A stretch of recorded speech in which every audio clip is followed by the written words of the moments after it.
Hi everyone, in front of me I've got a ThinkPhone 25 and let me share with you how to reset network preferences on this device.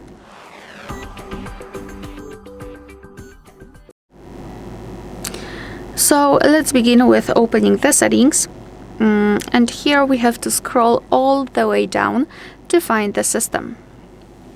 Then let's tap on Reset Options. And as you can see here, we've got two options which are connected with the networks, let's say.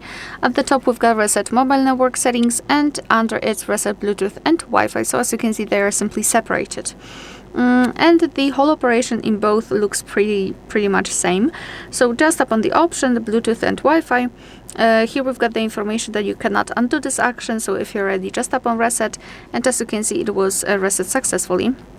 And same with mobile network settings, just tap on it, tap on Reset Settings. Here you will have to confirm it with your pattern, PIN or password with your screen lock basically.